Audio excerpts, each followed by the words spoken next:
चमन में इख्तला के रंगबू से बात बनती है। चमन में इख्तला के रंगबू से बात बनती है। हम ही हम हैं तो क्या हम है, तुम ही तुम हो तो क्या तुम हो।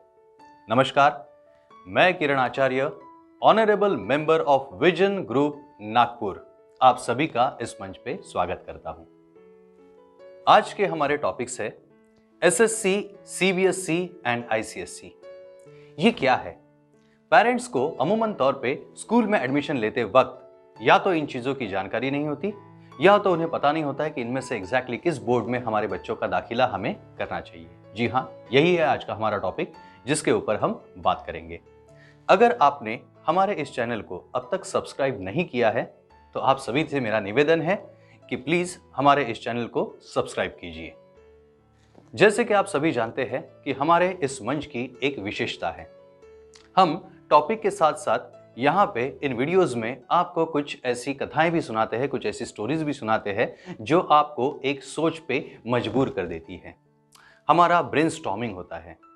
तो आज भी हमारा टॉपिक शुरू करने से पहले ऐसी ही एक कहानी, ऐसी एक स्टोरी आपको मैं यहाँ पे सुनाने जा रहा हूँ। एक बार भगवान खुद अपने भक्तों को प्रसाद के रूप में सेब बांट रहे थे। आजू बाजू में ये खबर फैल गई, लोग वहां पे जाने लगे। एक छोटी सी बच्ची जिसे इस बात का पता चला वो भी वहां पे पहुंच गई। ज्यादा लंबी कतार नहीं थी, बस कुछ ही लोग वहां पे थे। बच्ची वहां पे उस कतार में खड़ी हो गई और देख रही थी कि किस तरह के फल वहां पे बट रहे थे। भगवान जी सेब, सफरचंद ये अपने भक्तों को दे रहे थे और इस बच्ची का ध्यान उस टोकरी में रखे एक बड़े से फल, एक बड़े से सेब पर जाकर टिका। भगवान जी खुद वहां पे थे। उन्हें उस बच्ची के मन की बात शायद पता चल गई। जैसे ही उस बच्ची का नंबर वहां पे आया, भगवान जी ने वही बड़ा सा सेब उसके हाथ में प्रसाद स्वरूप दे दिया। बच्ची खुशी से वहां से निकली, ये सोचते हुए कि कहीं किसी ऐसी जगह पे जाके इस फल का वो आस्वाद लेगी जहां पे वो फल उसे किसी के साथ बांटना ना पड़े। जैसे वो वहां से गुजरी, ऐसी एक जगह की तलाश में जाते हुए रास्ते में एक ऐसा गड्ढा था जिसे पार करना उसके लिए शायद मुश्किल था। कैसे तैसे कोशिश करके कूद फान के वो उस गड्ढे को पार करने गई और तभी उसके हाथों से वो सेब, वो फल फिसल के उस गड्ढे में, उस गड्ढे के कीचड़ में गिर गया। बच्ची मायूस हो गई। उसे लगा कि भगवान ने जो प्रसाद हमें दिया था, इतना अच्छा सेब, इतना अच्छा फल था और वो गिर गया। अब हम क्या करें? उसने फिर मंदिर की तरफ, फिर उस तरफ वो चली गई जहां पे भगवान खुद ये प्रसाद बांट रहे थे। तब तक वहां पे काफी लंबी कतार लग चुकी थी, लेकिन फिर भी बच्ची उस कतार में जाके खड़ी हो गई। अब उसके मन में ये चल रहा था कि जब तक उसका नंबर आएगा क्या वो फल बचे रहेंगे, क्या उसी तरह का कोई अच्छा मीठा सेब उसे मिलेगा या नहीं मिलेगा। काफी देर तक वो कतार चलती रही, वो धीरे धीरे आगे बढ़ती गई। उसका ध्यान लगातार बना हुआ था कि क्या वो सेब वहां पे है या खत्म हो चुके हैं। और कुछ अरसा पहले, कुछ वक्त पहले, उसका नंबर आने से कुछ वक्त पहले वो देखती है कि एक नए ताज़े फलों की एक टोकरी वहां पे भगवान जी के पास कुछ लोग वहां पे ले आते हैं प्रसाद स्वरूप बांटने के लिए। जैसे उस बच्ची का नंबर फिर से आता है, भगवान जी उसे उस नए ताज़े फलों में से एक अच्छा खासा मोटा सा, एक अच्छा सा सेब उसके हाथों में रखते हैं और रखते हुए बोलते हैं कि मायूस ना हो, वो जो फल इससे पहले तुम्हें मिला हुआ था वो भले ही बाहर से बहुत अच्छा दिख रहा था लेकिन अंदर से वो खाने लायक नहीं था। मैंने ही जानबूझ के वो फल तुम्हारे हाथों से गिरवा दिया था और अब ये ताजा फल है, इसे तुम प्रसाद स्वरूप ले लो। कहानी यहीं पे खत्म होती है। सोचिए, कभी हमारे जीवन में भी हम जब अपने करियर की या अपने जीवन की शुरुआत करते हैं, कुछ अच्छा उपलक्ष्य हमारे हाथ में आता है, कुछ हम हासिल कर लेते हैं, हम सोचते हैं कि चलो हमारी ये जो कामयाबी हमें मिली है ये काफ़ी अच्छी है, और अचानक कुछ हो जाता है और ये सारी जो हमारी उपलब्धियां हैं, जो हमारी कामयाबी है, हमारा जो सफ़र है वो कहीं डिस्टर्ब हो जाता है, कुछ हमारे हाथ से छूट जाता है। हम मायूस हो जाते हैं, ये सोचते हैं कि अरे बाप रे, ये जो हमें मिला हुआ था अब ये हमारे हाथ से जो निकल गया है, क्या हम फिर से पा सकेंगे?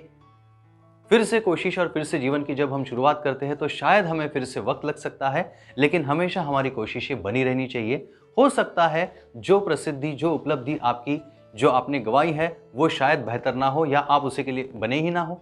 शायद कुछ और आपके लिए भगवान ने सोच के रखा हो और इसीलिए अपने प्रयास हमें कभी नहीं छोड़ने चाहिए। शायद कुछ और शायद कुछ बेहतर हमारे लिए और भी हो सकता है। तो कहानी के बाद अब हम आते हैं हमारे आज के टॉपिक पे।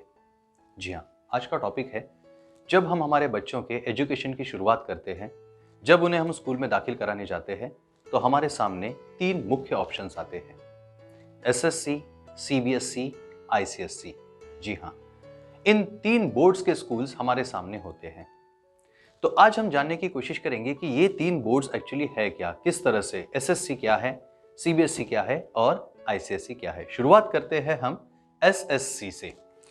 एसएससी, जिसका लॉन्ग फॉर्म है सेकेंडरी स्कूल सर्टिफिकेशन, ये एक स्टेट सेंट्रिक बोर्ड है।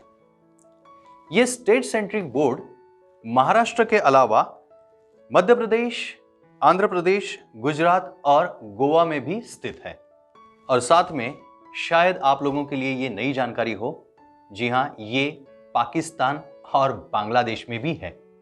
इसके अलावा एक और रोचक जानकारी आपको बता दें, महाराष्ट्र स्टेट बोर्ड की ये जो पढ़ाई है, या जो भी अभी मैंने आपको स्टेट बताए थे, उन स्टेट बोर्ड्स की जो पढ़ाई है वो general certificate of secondary education England, GSCE, इसके इक्विवेलेंट है, यानी समकक्ष है। इसके बाद हम जानकारी लेंगे CBSE यानी central board of secondary education की। जी हां, इसकी पढ़ाई यानी करिकुलम की जो रचना है वो national council of education research and training यानी NCERT, इसके जरिए की गई है। ये देश भर में एक ही सिलेबस को फॉलो करता है। उसके बाद आता है ICSC यानी Indian certificate of secondary education. ये एक अपने देश का प्रमुख एजुकेशनल बोर्ड है। इसमें कंसेप्ट ओरिएंटेड लर्निंग की जाती है, यानी इस कंसेप्ट ओरिएंटेड लर्निंग की वजह से हर जो विषय इसके होते हैं, उस विषय की पढ़ाई जो है, उसका जो सिलेबस है वो काफी गहराई से डिजाइन किया गया है। इसकी पढ़ाई काफी गहराई से की जाती है। रेगुलर स्कूल एडमिशन के वक्त ये 3 मुख्य ऑप्शंस हमारे सामने होते हैं।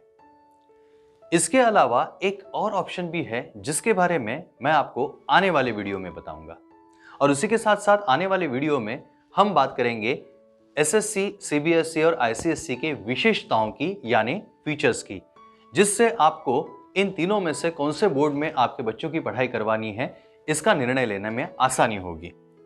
तो मैं अब आप सभी से विदा लेता हूं।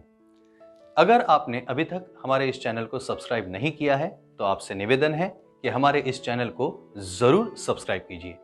साथ ही में वहां पे जो बेल आइकन है उससे जरूर प्रेस कीजिए, ताकि हमारे आने वाले वीडियो के नोटिफिकेशंस आपको मिल सके। ये वीडियो आपने एंड तक देखा है, इसे जरूर लाइक कीजिए, और आपके जो भी दोस्त है, जो भी आपके पहचान में स्टूडेंट्स है, विद्यार्थी है, पेरेंट्स है, उन तक हमारे इस चैनल को पहुंचाने में हमारी मदद कीजिए। अगर आप इसी तरह के किसी और सवाल से जूझ रहे हैं या आपको कोई और इन्फॉर्मेशन चाहिए, ये वीडियो आपको कैसी लगी है, इन सभी के लिए नीचे कमेंट बॉक्स में हमें ज़रूर बताइए। तो बहुत ही जल्द आपसे फिर से मिलते हैं। तब तक जानकारी लेते रहिए, सीखते रहिए और जुड़े रहिए vision group Nagpur everything about education के साथ। धन्यवाद।